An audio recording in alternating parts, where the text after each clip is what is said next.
Hello and welcome to Crossing Channels. I'm Richard Westcott. Are universities ready for the age of AI? That's the subject of the latest in our podcast collaboration between the Bennett School of Public Policy at the University of Cambridge and the Institute for Advanced Study in Toulouse at the Toulouse School of Economics. Since our last series, both institutions have marked important milestones. The Bennett Institute has become the Bennett School of Public Policy, and in Toulouse, IAST has strengthened its ties with TSE through the creation of a new department for social and behavioural sciences, building on IAST's tradition of groundbreaking interdisciplinary research. As ever, we're going to draw on the interdisciplinary strengths of both institutions to explore a complex issue: how artificial intelligence is reshaping higher education, whether universities are prepared for these changes, and what they must do to adapt for the future. So to explore these issues today, we have Jonathan Grant, formerly affiliated with the Bennett School and now Vice President for Strategic Initiatives at KAUST in Saudi Arabia. Jonathan, start us off. What does your research focus on? So Richard, it's a good question. I reflect on that quite a lot. Over the past 25 years, I think there are two sort of golden threads that come together, which is one around purpose and the other one around impact. And I've applied that originally to research, so research impact and research purpose, and then subsequently to higher education. And I think when you reflect on both purpose and impact, you start to think about the future of higher education. And I suspect that's why you've invited me to join this podcast, because obviously AI, HE, come together, and AI on research and AI on education come together as well. Fantastic. Joining us from the IAST and TSE, we have Jean-François Bonfont and François Puenas. Jean-François, remind us of your main research interests. Hi everyone, I'm Jean-François. I'm a psychologist by training and I do behavioral science for the ethics of AI. What it means is that I run experiments to understand the kind of bad thing we do with AI and the bad things that AI may do to us. Oh, that sounds ominous. And François, what's your research interest? Hello everyone, I'm François. I'm an economist in TSE. I'm working on economics of education and labor. In a few words, so I'm just looking at how people make their schooling decisions and how these decisions affect their labor market outcomes. Now, AI is already reshaping many parts of our lives, and universities are not immune. So generative tools are changing how students learn, how academics conduct research, and even how institutions are managed. In the UK, for example, a 2025 survey by the Higher Education Policy Institute found that 92% of undergraduates now use AI, and nearly 9 in 10 have used generative AI tools in assessments. But only around a third have received formal training from their university. So what does this mean for higher education? How should universities adapt their teaching, research, and social role in the age of AI? Jonathan, in your work on the future of universities, you've argued that universities must rethink their role and resilience. So looking at AI today, where do you see the biggest opportunities and risks for universities? So Richard, I always reflect on that quote by Roy Amara about that we overestimate the short-term impacts of technology and underestimate the long-term impacts of technology. And when we apply that to AI, it's quite scary, because if you think the short-term impacts of AI on our societies in the last 2 years have been profound, what does that mean the long-term impacts are going to be? And if you then apply that to higher education in universities, I do, without sounding alarmist, think that there is an existential threat to universities. That's the sort of glass half empty part of me. And then the glass half full says that if we look at the long history of universities over millennia, universities have successively evolved both social but also technological shocks over that time. So I guess I'm an optimist. I do think the universities are going to adapt. But if they don't engage with this debate and they don't change their fundamental operating model, and be that around education, be that around research, then I think there is a real risk that we won't see the university as an entity as we see it today, and other bits of society will be delivering on that research and delivering on that education. So I'm intrigued how that looks, an existential threat. I mean, what kind of time frame are you talking about? What's going to be the kind of killer blow? Well, so I think you can quite quickly see why do we need to deliver education through the entity of a university as currently constructed. You could have an online platform that is providing AI tuition, delivering online lectures. Students can acquire knowledge quite easily nowadays. I use that word acquire very specifically. And the sort of skills, if you like, of universities from an education point of view is to then provide that critical appraisal. How do we assess whether this is true or not true? How do we apply this new knowledge to this context? But do you need to do that for a university? Maybe a big global brand, a BMW decides, well, actually, we don't need graduates anymore. We're going to hire young people at 18. We're going to put them through this AI-driven knowledge acquisition process. And then when they come and work in our company, we will then coach them through the critical appraisal bit. So that's just one example. Jean-Francois, in your research, you examine fears about AI across 20 countries and different domains of application, for example, in medicine and law and management and so on. And you found that concerns vary depending on the context. So where did people think that AI could be a positive force, and where were the areas that worried them, where they thought AI couldn't replace humans? Well, typically people don't want AI in very high-stake domains like justice, and they are much more willing to let AI be journalists, for example. But the key thing is that there are quite a lot of variation, and one problem here is that people sometimes use bad heuristics in terms of what they trust the AI for.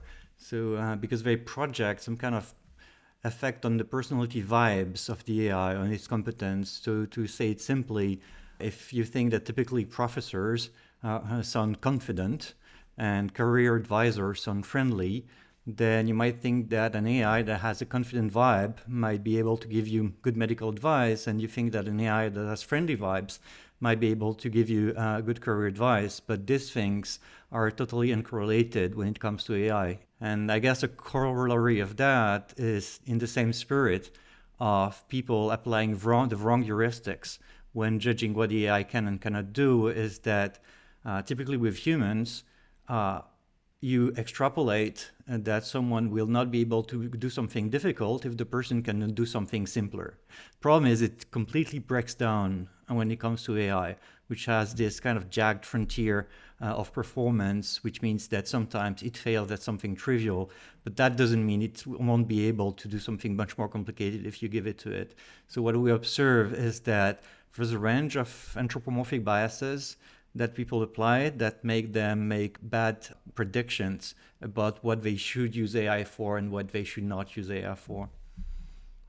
Francois, your research has explored how education systems shape early career outcomes. How well equipped are universities to provide the kinds of skills graduates will need in an AI-driven economy? So the role of universities is basically to train students and to train graduates to be able to develop AI tools, but also to use AI tools in their everyday life and their work.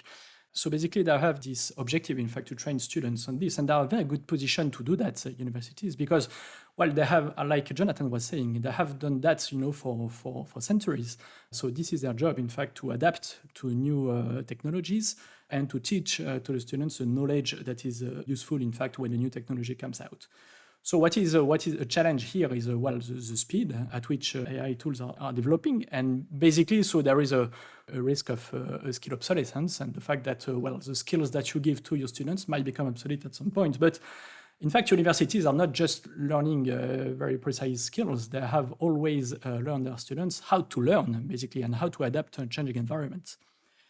For the graduates, I think that, in fact, there are some risks and opportunities. You have on the risk side, basically, the risk that, you need less people trained because AI is going to replace some workers on some tasks. This is the job destruction aspect. On the opportunity side in terms of job creation, when you have a new technology that arrives, so then people who use this technology then increase their productivity, which creates, in fact, value creation, and then it has some positive effect, in fact, on the labor demand. So it has a positive effect on, of course, obviously, in fact, on sectors in which we are using AI, okay, but also in sectors in which we are not using AI, because you have this increase, in fact, in terms of growth. So there's these two effects, so risk and benefit. It's hard to tell, which effect is going to be at stake here. But then at the end, so you have these two different effects, risk and opportunities for the graduates. And we're talking, Francois, about universities in isolation, really, aren't we? But do they need to not be working with the schools, even down to very, very young ages, so that when they arrive at university, there's a better understanding of AI?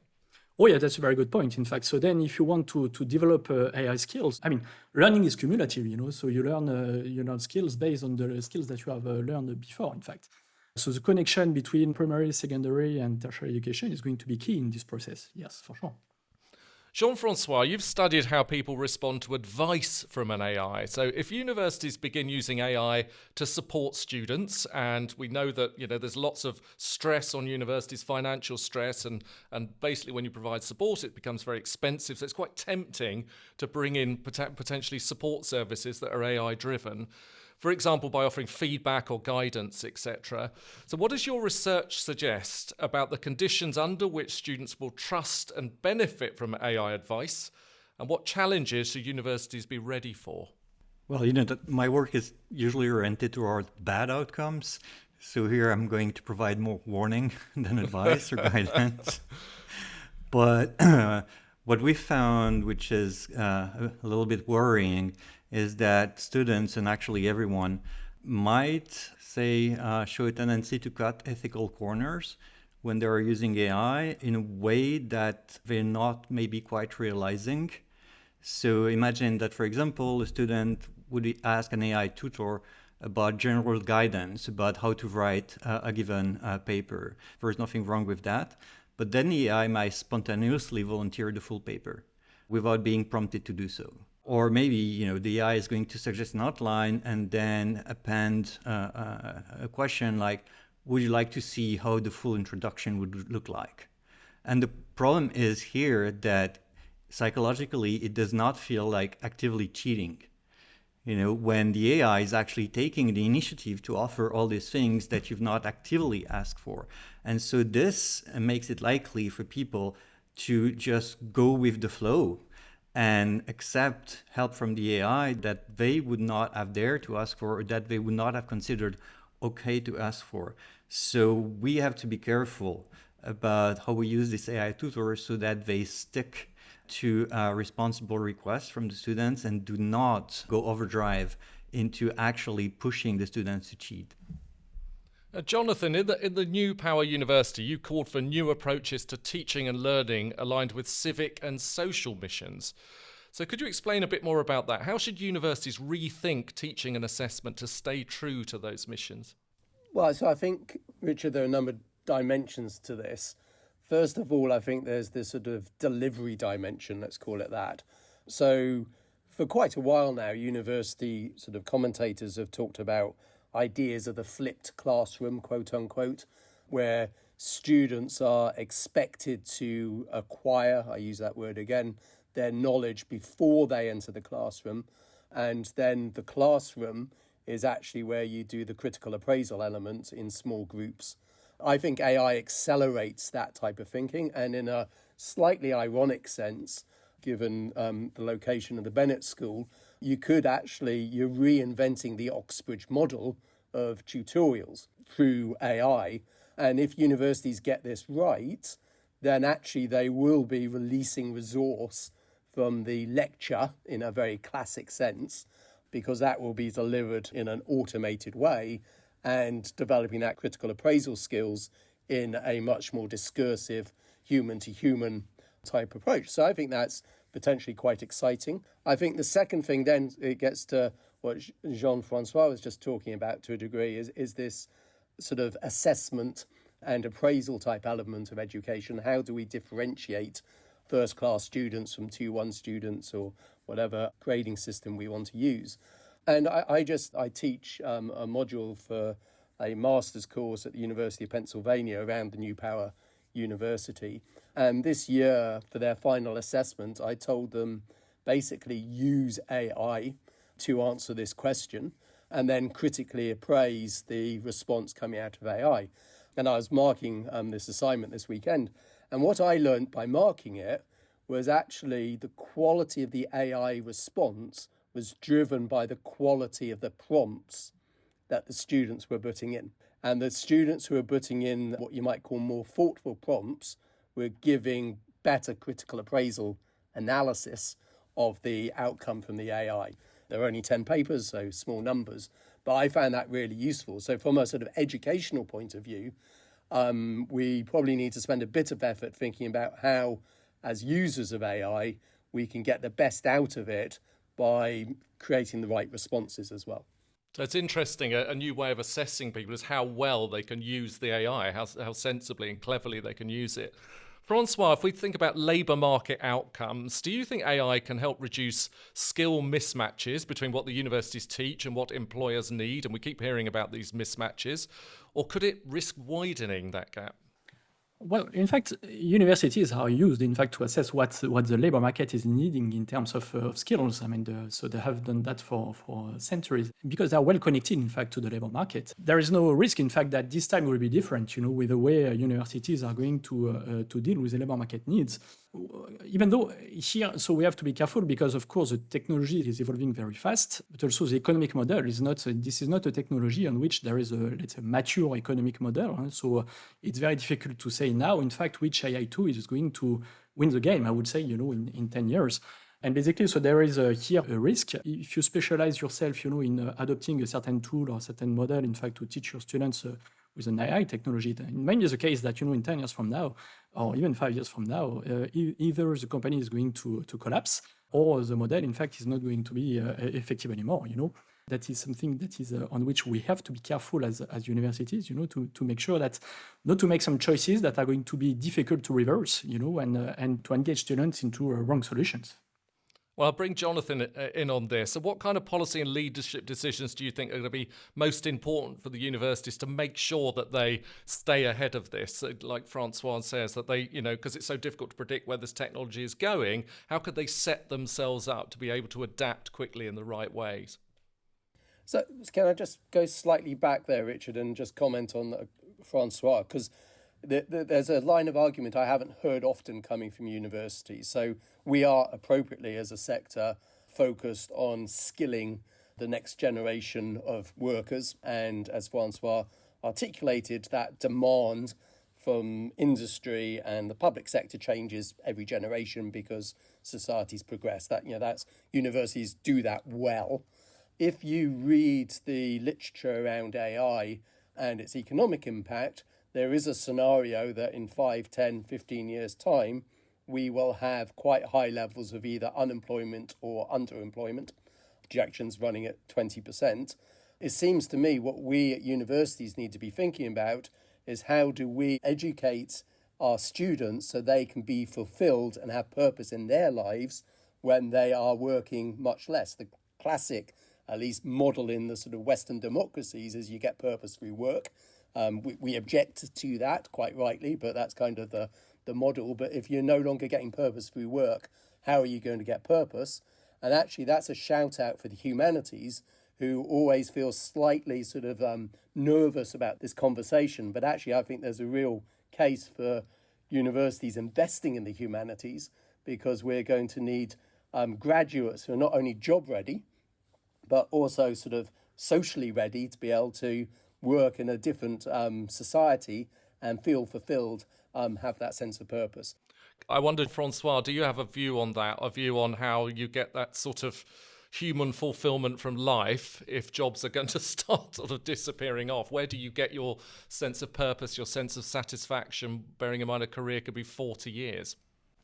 No, I think it's a very interesting point, in fact. And so this is the scenario that Jonathan is emphasizing is one of the scenarios. There are other scenarios on which, well, there will be more place, in fact, for labor, depending on if productivity effects of AI are going to create, in fact, value and increase the demand of labor on other sectors on which AI is not going to be used.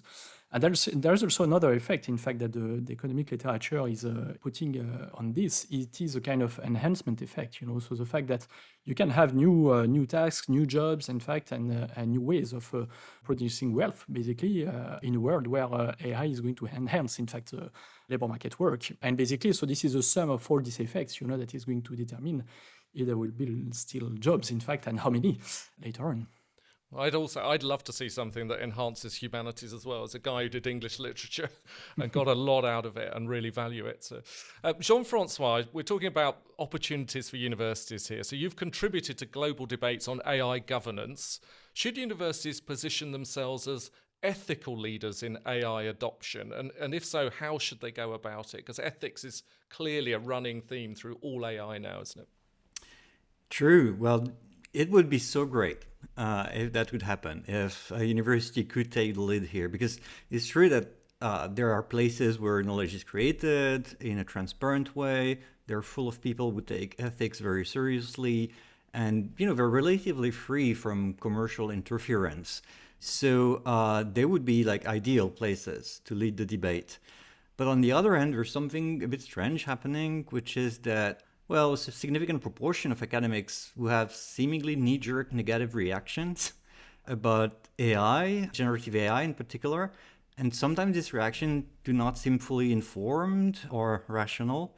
So in the range of speculation, for example, it's not uncommon to hear that generative AI will prevent students from acquiring critical thinking skills.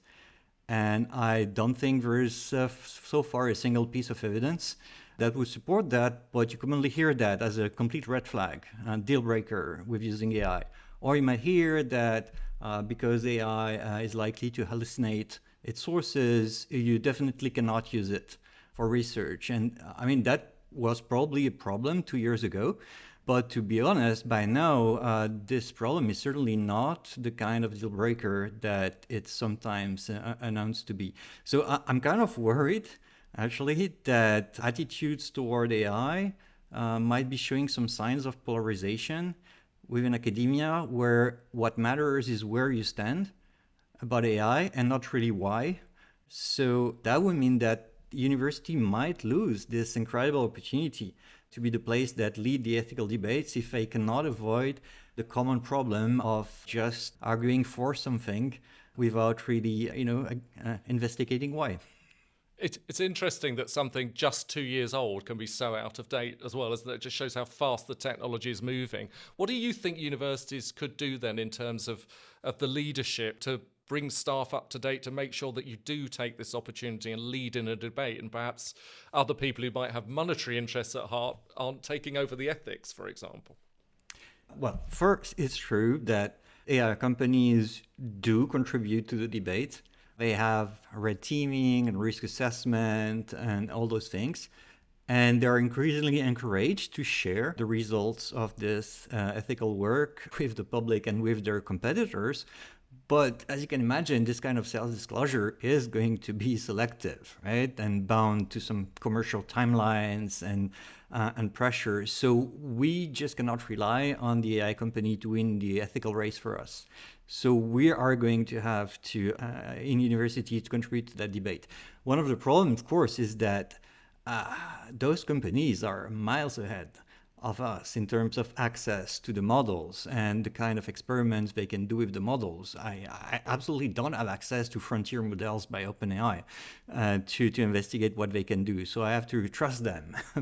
So the problem we have is that we don't have the access. The rate at which things are changing is just insane. I mean, computer scientists have sort of a culture that accommodates a fast pace of research. Other fields like the social sciences don't have a cycle that can accommodate a research object that changes every other month.